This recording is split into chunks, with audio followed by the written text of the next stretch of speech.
Well, hello and welcome back. Tonight we're looking at the Colt Model 1911 and the U.S. Marine Corps.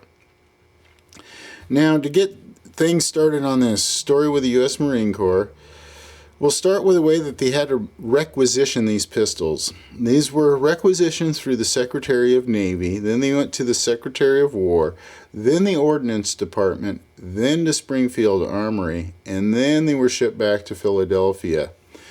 And anyway, the Ordnance Department was responsible for inspection of all U.S. military branches pistols, Navy, Marines, what have you. They all were checked by the U.S. Ordnance Department. Now, the ordnance officers were actually stationed at the Colt plant in Hartford, and they did this to keep everything standardized. And they wanted to make sure all the pistols were the same that were going out to all branches of the military, and that was the easiest way to assure that that was done. Now, the first two orders that the Marine Corps placed went through Navy channels, and then after that they went directly to Colt. Maybe they felt they would get them faster. I'm not quite sure why that decision was made.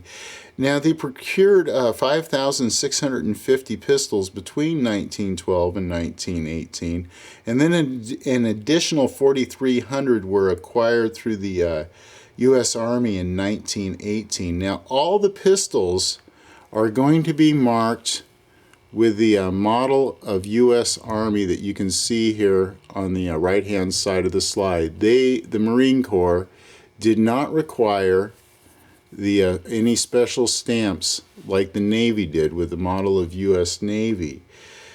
Now, an interesting note, this pistol in particular happens to be one of these. On October 8th of 1917, the Marines requested an advance of 400 pistols and 400 additional magazines from the Army in exchange for an equal number with the Marine, or from the Marine Corps later in the month. So basically they were trying to get an advance on their pistols, and the reason they did this was they were expected to depart to France immediately.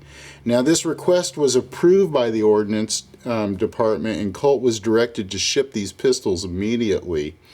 And another interesting note, on February 13th of 1917, Colt shipped commercial government models to Major Cyrus S. Radford of the U.S. Marine Corps Reserve. And those were in the C91,000 and 92,000 range. And one other interesting note, too, was the last two Marine Corps World War I contracts were for May 1st and June 12th of 1917. That was 1,000 pistols each. But anyway, back to that 400 pistols.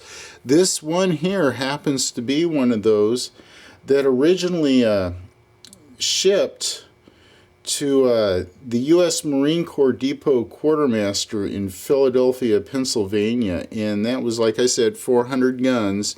And this one right here has been proofed by Major Gilbert H. Stewart, and he was in the ordnance from 1914 to January of 1918. And this pistol right here, the reason this one looks so incredibly good for being a Marine Corps pistol that served during World War I is it has been refinished. So this one here is just, it's spectacular, of course. I don't think it's had a round through it after I cleaned it.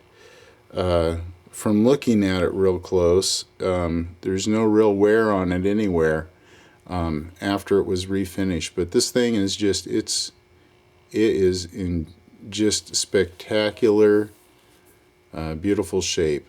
So, you know, and being refinished, of course, you can make them look like that. But I'll give you some close-ups on some of the details here so you can see the grain here. I'm still trying to get used to a new camera here.